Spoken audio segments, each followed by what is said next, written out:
এখন বাজে 5টা, 4:50-এ অ্যালার্ম দিয়ে রেখেছিলাম। উঠে ঘর উঠান ঝাঁট দিয়ে হাত পা ধুয়ে বাসি নাইটি ছেড়ে চলে এসেছি মানুর জন্যে স্কুলের টিফিন করতে। 6:15-র সময় বেরিয়ে যাবে। কালকে সব রেডি করে রেখেছিলাম। মানু বলছে আজকে সোমবারের ভিডিও তো আমি করতেই পারিনি, এত ব্যস্ত ছিলাম এই স্কুল নিয়ে, ব্যাংকে ট্যাঙ্কে যাওয়া নিয়ে। তো আজকে হচ্ছে মঙ্গলবার। ওইদিকে চাউমিন সিদ্ধ বসিয়ে দিলাম, আর এইদিকে একটু ডাল, একটু চাল আর আলু সিদ্ধ ভাত বসিয়ে দিলাম। ভাবলাম 6টার সময় মানু ভাত খেয়ে স্কুলে যাবে। ও বলছে কিছুতেই ভাত খাবে না, চা বিস্কুট খেয়ে যাবে। আমি বলছি সেই আসবি 11টা 12টা 10-এর সময় এসছে বাড়িতে, পিত্তি পড়ে যাবে এতক্ষণ যদি ভাত না খাওয়া থাকে, কারণ তোর 9টা 9:30-র মধ্যে ভাত খাওয়া অভ্যাস। ও বলছে কি না, তাও আমি করেছি, বলে না মায়ের মন তো। তো দেখো চাউমিন সিদ্ধ হয়ে গেছে আর এদিকে ভাতও হয়ে গেছে। এখন চাউমিনটা করব আর শশা টিফিন দেব। মানু 5:30টার সময় উঠে গেছে, ও ওইদিকে ফ্রেশ হচ্ছে আর আমি এদিক দিয়ে করে নিচ্ছি। একবারে একটু চাউমিন বেশি করেই রেখেছি, বাবা খায়নি, আমি বলেছিলাম খাও, তো আমি খাবো বলে রেখেছিলাম, কিন্তু আমার মানে খেতে পারিনি আর কি। যাই হোক, কোনো একটা খারাপ খবর এসছে, তো দৌড়ে চলে যাব, বা টাইটেল থাম্বনেল দেখে বুঝতে পেরেছো। তো এই যে মোটামুটি চাউমিনটা হয়ে এসছে, টমেটো পেঁয়াজ আর লঙ্কা কুচি দিয়ে 2টো ডিম ভেজে নিলাম। একটা চাউমিনের থেকে অর্ধেকটা করেছি আর অর্ধেকটা রেখে দিয়েছি, আবার আরেকদিন করতে পারবো।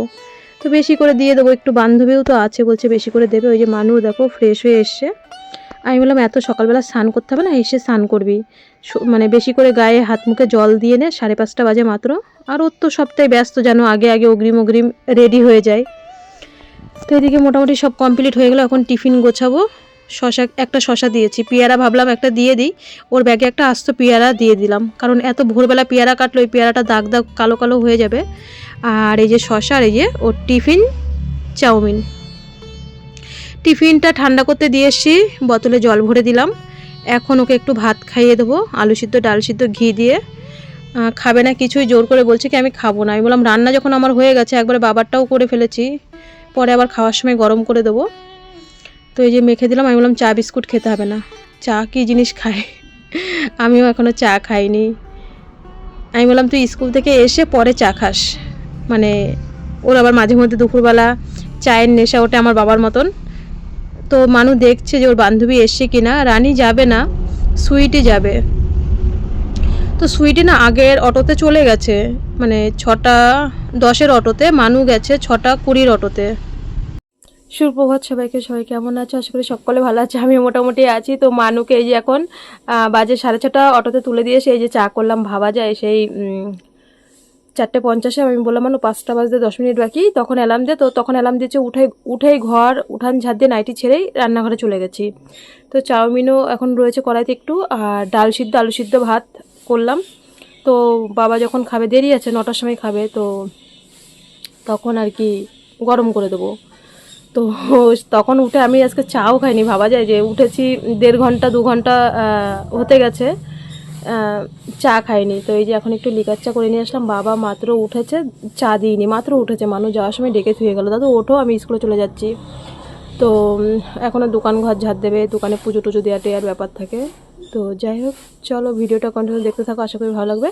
চাটা খেয়ে নিই, খেয়ে তারপরে ঘর দোয়ার গুছিয়ে তারপরে বাইরের দিকে করবো। সকালবেলা রান্নার ঝামেলা নেই, ব্যাংকে যেতে হবে, ব্যাংকে বলতে আমাদের সমিতির ব্যাপারে, পরে বলছি। তো ভিডিওটা এখান থেকেই শুরু করলাম।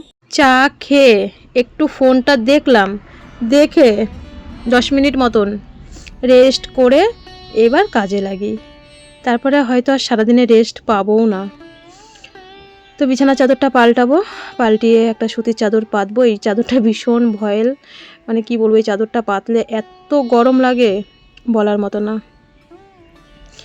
তো বাবা এখনও ফ্রেশ হয়নি, দোকানের এখনও ধূপ ধুনো টেনো দেওয়া হয়নি। তো আমি ভাবলাম ততক্ষণে তাহলে এই কাজটা করে নিই।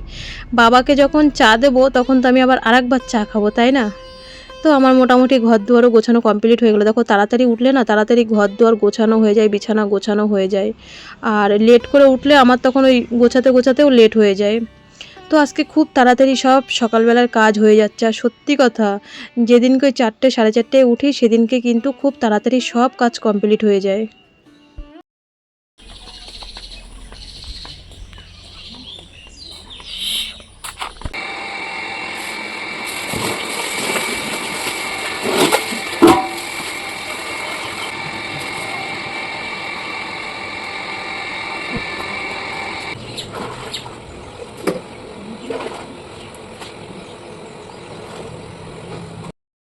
কি করব বলো, তোমরা কমেন্টে বলো। আমি সারাদিন জামা কাপড় কাচি, কি করব বলো। আমাদের ওই মানুষ জানোই তো, পরিষ্কারের জন্য একটা বিছানার চাদর 2 দিনের বেশি 3 দিন রাখতে পারি না। তারপরে প্লাস এই গরমে তো আমরা সকলেই ঘামি, তো অনেক জামা প্যান্ট হয়। আর মানুষ যেখান থেকেই আসুক, এই যে 2বার করে যদি গায়েঘাটা পরতে যাই তো অনেকটা জামা প্যান্ট হয়ে যায়। এর জন্য সারাদিন মানে প্রত্যেক দিনই জামা কাপড় আমাদের কাচা থাকে। তো তাও মাঝে মধ্যে এক দিন বন্ধ দিয়ে আবার তার পরের দিন বেশি জামা কাপড় হয়ে যায়। তো জামা কাপড়গুলো ভিজিয়ে নিলাম। আর এখন বাসন মানে এই যে চাউমিন করেছি, চা খেয়েছি, চায়ের বাসন, চাউমিন করলাম, তারপরে ভাত করলাম, সব বাসনগুলো বের করে নিলাম একবারে, যেই কয়টা মেজে নিই। যাবো তো বাজারে, ব্যাংকে, মানে আমাদের গ্রুপের ব্যাপারে, তো এর জন্যই তাড়াতাড়ি করছি। আবার এসে দুপুরবেলা রান্না করতে হবে।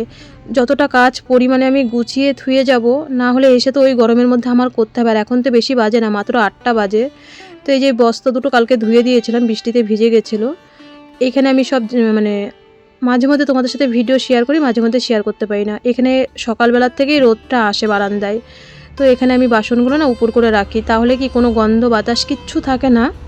আমি আবার দুপুরবেলা নিয়ে নিই ঘরে।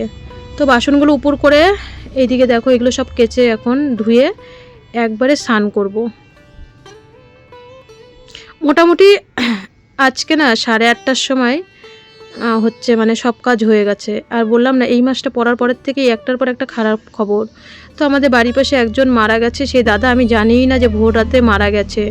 আমি হট করে জামা কাপড় কাচতে কাচতে না আমি মানে শুনে তো অবাক হয়ে গেছি। তবু একটু ভিডিওতে বলছি, আমি অবশ্য আশেপাশে কারোর কথা বলি না বা বলতে চাইও না, তবুও তো আমি শুনে মানে অবাক হয়ে গেছি। আমি দৌড়ে না আবার সেখানে গেছি। তারপরে ওখানে মানে শেষ কাজ করার জন্য যখন বাড়ির থেকে নিয়ে গেল, তারপরে আবার এসছি। তো না হলে আরও আগেই কাজটা মানে আমার অনেক আগেই কাজমাজ হয়ে যেত। যাই হোক, তো এইদিকে দেখো আমার ওড়না, নাইটি টাইটি সব মানে একদম যা ছিল আজকে কেচেছি। তো বন্ধুরা এখন বাজে 9টা বাজে। এই যে স্নান টান কমপ্লিট হয়ে গেল। তো 9টা 10-15 বাজলে বাবাকে ভাত দিয়ে দেবো। তো বললাম না বাজারে যাব, তো আমি একবার ফোনটা চার্জে বসিয়ে রাউন্ড দিয়ে আসি যে সবার ব্যাংকের অ্যাকাউন্ট জেরক্স দিয়ে গেছে নাকি। যদি না দিয়ে যায় আমি বলবো আমি চলে যাব। কারণ একবার আমার যাকে গিয়ে বলছি, দিদি তোমারও রান্না আছে, দুষ্টুকে স্কুল থেকে এনে, আমারও রান্না আছে, মেয়ে স্কুল থেকে আসবে, তো হচ্ছে দেখো একটু অ্যাকাউন্টগুলো সবার দিয়ে গেছে নাকি, নাহলে কিন্তু আমি রাইট 10টার সময় চলে যাব। তো ফোনটা এখন একটু চার্জে বসিয়ে দিয়ে একটু দিদিদের বাড়ির থেকে ঘুরে আসি, তারপরে এসে বাবাকে ভাত দেবো। কারণ গেলে যত তাড়াতাড়ি যাব, এখনই মানে হাইপাই 9টা বাজে, আবার সেই গরম, কোনো বৃষ্টি নেই আজকে 2-3 দিন ধরে। কালকে সারাদিন জানো না, সারাদিন কালকে সোমবার গেছে, আজকে তো হচ্ছে মঙ্গলবার।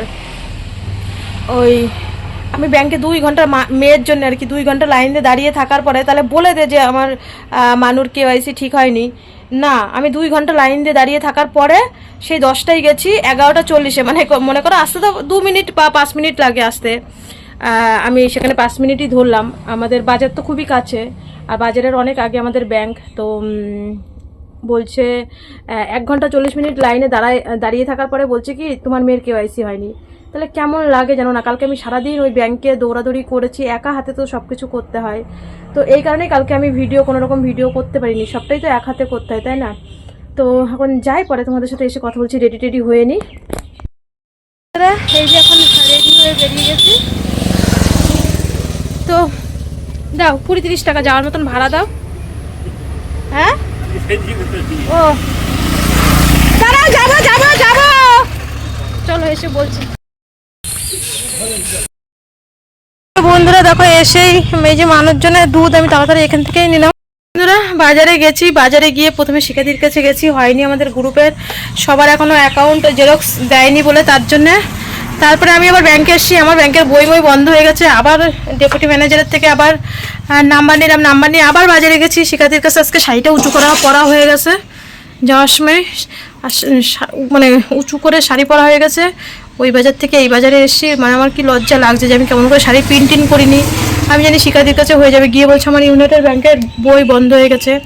বইটা অনেক দিন আগেই হারিয়ে গেছে, একসাথে দুটো বই হারিয়ে ফেলেছিল। আমি সেই বলতাম না, তখন প্রত্যেক মাসে ডোনারের জন্য যেতাম। আমি যখন মানে টাকা জমা দিতে যাই, তখন মানুর অ্যাকাউন্টের থেকে টাকা তুলতে গিয়ে আমার বইটা ওর বইটা দুটো বই হারিয়ে ফেলেছে। এখন বললো থানায় ডায়েরি করতে হবে, ডায়েরি করে তারপরে ব্যাংকে নিয়ে এসে জমা দিতে হবে। তাহলে কী জ্বালাতন, আবার মেয়ের এনে কালকে যখন ব্যাংকে যাবো তখন যাব। এখন প্রায় 12টা বাজতে গেছে। তা আসার পর আবার দিদিদের বাড়ি একটু বসলাম, আমি বললাম দিদি নেয়নি জমা, বললো সবার কাগজ হবে তারপরে জমা নেবে। তা বলছে তা আমি বললাম আমি বাড়িতে রেখে দিয়েছি, তুমি সবাই বলে দিও, এখনও গিয়ে ওই গুড্ডির মারে বলতে হবে যে দিদি ব্যাংকে জমা নেয়নি শিকাদি। তো যাই হোক, এখন জামা কাপড় ছাড়ি, পরে আবার রান্না করবো। 12টা বাজে, এখনও কিচ্ছু খাইনি, 12টা বাজতে গেছে। মানুষ এখন স্কুল থেকেও আসেনি, বাবা গেছে ঠাকুরনগরে, নাকি বলে ওই যে এসসি কার্ড না থাকলে হবে না, ওই যে সেই ভাতার মানে বৃদ্ধ ভাতার। তো বাবার তো প্রায় 65 বছর হয়ে 65 বছরের কাছাকাছি, আমি কালকে হিসাব করলাম, মানে আই কার্ড হিসাবে 65 বছর হয়ে গেছে। তো এখনও ভাতারা পায় না 60 বছরের পরের থেকে। মানে কি বলবো, আর কিছু বলার নেই। ওই সবাই এসে দোকানের সামনে বলতো মামা তোমার বৃদ্ধ ভাতার করে দেবো, বৃদ্ধ ভাতার করে দেবো, হচ্ছে সিগারেট মিগারেট খেয়ে দোকান থেকে চলে যেত। তা 3-4 বছরে উনি করতে পায়নি। তারপরে কালকে তপু যখন পড়াতে এসছে, আবার জাগুলির হচ্ছে যমুনা দি, উনিও মানে আমার এক সাবস্ক্রাইবার দিদি, তাও বললো এসসি কার্ড লাগবে। আবার তপুও কালকে বললো এসসি কার্ড লাগবে, না হলে হবে না। আচ্ছা বলো, আমরা মানে জেনারেল হায়ার কাস্ট, আমরা কি বড় লোক? আর এসসি কার্ড যারা সিরিয়াল কাস্ট তারা কি গরিব লোক? তো আমি বাবাকে বললাম যেতে হবে না, তাও ওনার মনের বিশ্বাস। আমি বললাম তাহলে যাও, তোমার যখন মনে বিশ্বাস হচ্ছে না তাহলে একবার যাও। সেই ঠাকুরনগরে গেছে ওইসব জমা দিতে। আজকে আমাদের এখানে মানে ঠাকুরনগরের জনকল্যাণ তো বসছে, আগে যেমন দুয়ারে সরকার, এটা হচ্ছে জনকল্যাণ সরকার। তো ঠাকুরনগরে তাও গেছে। আমি বলছি আমাদের তো এসসি কার্ড নেই এখন আপাতত, নাকি বলে হবে না আমাদের হায়ার কাস্টদের। তো যাই হোক, এখন আর কি করা যাবে, তাও গেছে। এদিকে দোকান বন্ধ, আমি ডালমাল দোকান থেকে আনবো কি করে, কি রান্না করবো না করবো মাথা মানে ঘুরছে। যাই হোক, আগে বলে আসি, জামা কাপড় ছাড়ি, তারপরে আবার আসি তোমাদের সামনে। এখনো তালাও খুলিনি, দেখো ঘরে এখনো তালাই লাগানো রয়েছে। সুইটির মা আবার ফোন করছিল, মনে হয় প্রজেক্টের জন্য লেট হয়েছে, তাই না? হ্যাঁ, মানু স্কুল থেকে আসার পরে ওকে গ্লুকন্ডি জল দিলাম, ও ভাত খাবে না বলছে। কি রান্না করব, বাবা গেছে ঠাকুরনগরে, ওই যে বললাম ওই মানে ভাতার আর কি, মানে বৃদ্ধ ভাতারের কাগজপত্র জমা দিতে ঠাকুরনগরে। আমি এদিকে কি রান্না করব, আলু আর ভেন্ডি কেটে নিলাম, সর্ষে বাটা দিয়ে করব। এর মধ্যে হঠাৎ করে আমার যা এসে বলছে টুকি ফোন করছিল। আমি কই না তো দিদি, টুকির সাথে আজকে আমার সারাদিনে কথা হয়নি। মানু রাত্রিবেলা মেসেজ করে, টুকি মেসেজ দেখে ও রিপ্লাই দেয়, কারণ হসপিটালে ভর্তি থাকলে বাচ্চা নিয়ে মা বাবার যে কী দশা হয় সেটা আমি জানি। তো বন্ধুরা, এখন বাজে প্রায় 3টে বাজতে গেছে। আমি ভিডিও করতে করতে ভয়েস দিতে দিতে তো খবরটা এসে অনেকক্ষণই হয়েছে।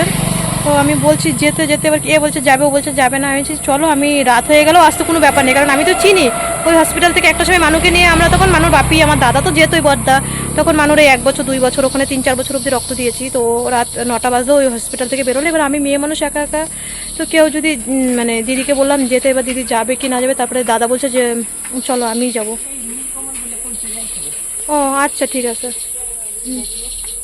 ও তা দাদা বলছে কে গেল না গেল, রূপা তুমি চলো, মানে টুকির বাবা আর কি। তো বলো চলো আমি যাই। এবার আমি বলছি কি একজন কেউ থাকলে আমার সাথে রাত 9টা 10টা 11টা বাজলে অসুবিধা হবে না। তো এখনও খাইনি, মানে খবরটা আসার পরের থেকেই একবার আমি বলছি কি ফোন ধরছে না, টুকি ফোন ধরছে না। তারপরে টুকি আবার ফোন করলো যে হ্যাঁ কাকিমা ট্রান্সফার করেছে, তো পোলিও হসপিটালে ট্রান্সফার করেছে। তো যাই, পরে মানে তোমাদের সাথে এসে রাত্রিবেলা কথা বলবো। আনু ফোনের থেকে ট্রেনের চার্ট বের করে আমাকে পাঠিয়ে দিয়েছিল, 4টে 2-এ একটা ট্রেন আছে হাতে, আর 5 মিনিট সময় আছে। আমার যাকে বললাম, দিদিকে বললাম দিদি তুমি অটো ভাড়াটা দাও, আমি গিয়ে টিকিট কাটার ওখানে লাইন দিই। তো আমি টিকিটটা কাটার জন্য লাইন দিয়েছি, আর দিদি অটো ভাড়াটা দিচ্ছে, আসছে। আমি দিদি আর দাদা মানে ভাসুর যাচ্ছি। তো দেখো কি রোদ, 4টে 2 বাজে, মানে 4টে 2-এর ট্রেনটা আমরা আর কি ধরবো, আর হাতে কয়েক মিনিট টাইম আছে। তো হাবড়া স্টেশনে উঠেই না আমার এক সাবস্ক্রাইবারের সাথে দেখা হয়েছে, আগ্রাতে থাকে, বাবার বাড়ি এসছে দত্তপুকুর আর হাবড়া এই মানে আর কি এখানে। তো আমাকে দেখে বলছে তুমি সেই ভিডিও করো রূপাদি না? আমি বলছি হ্যাঁ। তোমাদের এই ভালোবাসাটাই বলছি এখানে তোমাদের বাড়ি? আমি বললাম এই তো হাবড়ার থেকে এক অটো আমাদের বাড়ি। মানে কি বলবো, যে এত কাছে এসেও তুমি মানুকে দেখতে গেলে না, আবার কবে আসবে তার ঠিক নেই। তো আমরা এখানে একটুখানি কথা বলে, মানে 2 সেকেন্ড কথা বলে, কারণ ট্রেন এখনই চলে আসবে, আমরা লাস্ট মহিলা কামরায়, ফার্স্ট মহিলা কামরায় যেখানে দাঁড়িয়েছিলাম এই বোনের সাথে কথা বলছিলাম, তো সেখান থেকে উঠে যদি সিট না পাই তো লাস্ট মহিলা কামরায় আমরা চলে গেছি। দাদা আর কি মানে ছেলেদের বগিতে উঠেছে, আমি আর দিদি আর কি মহিলা কামরাতে উঠবো, আমি আগাগোড়াই। তো দেখো আমাদের হাবড়া স্টেশনটা কেমন হয়ে গেছে, কত দোকান ছিল।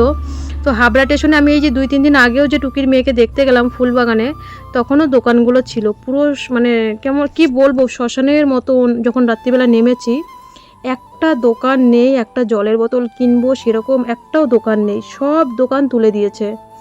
তাই আমি বলছি দিদি দেখো দোকানগুলোর অবস্থা, সেই কাকুর দোকানতে চা খেতাম যে 15 বছর, সেই দোকানটা নেই। যাই হোক, আর কি করা যাবে, সব স্টেশনে এখনও দত্তপুকুর গুমা এই জায়গায় স্টেশনগুলো এখনও তোলেনি, মানে দোকানগুলো স্টেশন থেকে এখনও আর কি দোকানগুলো তোলেনি। তো এখানে এই দোকানগুলো ভাঙচুর হচ্ছিল, সবাই দাঁড়িয়ে দাঁড়িয়ে দেখছিল, আমরাও দেখলাম। আর এর মধ্যেই ট্রেন খুব শীঘ্রই চলে এসে, এই যে আমরা চলে এসেছি প্রায় বিধাননগরে এসে একদম পুরো খালি, দিদি ওই পাশে বসেছে, আমি এই পাশে বসেছি। তো বিধাননগর থেকে নেমে টোটো করব। আমি বলছি যে পোলিও হসপিটাল, কারণ মানুকে পোলিও হসপিটালে নিয়ে গেছি, আর দাদা বলছে আইডি হসপিটাল। পোলিও হসপিটালের পাশেই কিন্তু আইডি হসপিটাল। চলো যেতে যেতে আমি হসপিটালটাই তোমাদের বলছি। তো এই যে শিয়ালদাই আজকে 5 নম্বরে দিয়েছে। তো ওখান থেকে বেরিয়ে আমি ফোন করলাম, বললো ওরা ফুলবাগানে নেই, ওরা পোলিও হসপিটালে পৌঁছে গেছে। তো এই যে শিয়ালদার থেকে এবার চলো মানে অটো ধরবো। ওরা চেনে না, মানে দাদাও চেনে না আর আমার যা তো চেনেই না, আমি চিনি পোলিও হসপিটালে মানুকে প্রায় ফুলবাগানে ওকে প্রথমবার ব্লাড দেওয়ার পরে পোলিও হসপিটালে আমাদেরকে ট্রান্সফার করে দিল। আর ফুলবাগানে আমরা প্রত্যেক মঙ্গলবারে আউটডোর করতাম, আর পোলিও হসপিটালে আমরা ভর্তি হতাম মানিকতলার থেকে রক্ত এনে এই যে এই হসপিটালে। আবার নাই করেও প্রায় 10 বছর পরে হসপিটালটায় পা দিলাম, একই রকম আছে। এগুলো হচ্ছে আমার স্মৃতি, আমি যে ভয়েস দিচ্ছি তাতেও আমি ইমোশন হয়ে আমি পড়ছি, মানে কি বলবো এই সব দিনগুলোর কষ্টের কথা। তো আজকে মানু এইসব হসপিটালগুলো চেনে, এমনকি মানুর আজকে মাম্মাম ভাগ্নি ও এই হসপিটালগুলোতে ঘুরছে, কতটা কষ্ট। মানে হট করে ফোন আসার পরে আমি দৌড়ে মানে আর বাড়িতে থাকতে পারিনি, সত্যি বলছি। আমি তাড়া দিয়ে ওদেরকে নিয়ে এসেছি। তো আমি উপরে এসে দীপঙ্কর বলছে কাকিমা তুমি যাও, আর রানার মা বলছে তুমি আগে যাও, কারণ এইগুলো আমার একদম সব চেনা। আমি এসছি উপরে দেখতে, তা টুকিকে বললো কাকিমা আমি আসি। মানুকে নিয়ে যখন 7 মাস 8 মাস এখানে মানু প্রায় 7-8 বছর রক্ত নিয়েছে, এইখান থেকে দেখাতাম ওই দেখুন নিচটা, ওই ফুল গাছগুলো, মানুকে দেখাতাম, এরকম নিয়ে আমি দাঁড়িয়ে থাকতাম, ওকে ভর্তি নিয়ে থাকতাম। তো এই ফুলবাগানে যখন ওর প্রথম থ্যালাসেমিয়া ধরা পড়ে, তো ফুলবাগান থেকে তারপরে এখানে আমাদের ট্রান্সফার করে দেয়। ফুলবাগানে আউটডোর হতো, আর এখানে রক্ত দিতাম, এখানে এসে ভর্তি হতাম সকালবেলা। পরে আবার মানিকতলার থেকে রক্ত আনা হতো, রক্ত আনার পরে আবার এখানে ভর্তি, পরে এখান থেকে রক্ত দিয়ে তারপরে আমরা এখান থেকে বেরোতাম, প্রায় রাত 8টা-9টার সময় বেরোতাম মানুকে নিয়ে এই হসপিটালে। আমি টুকিকে ফোন করলাম, টুকি বললো কাকিমা আসছি।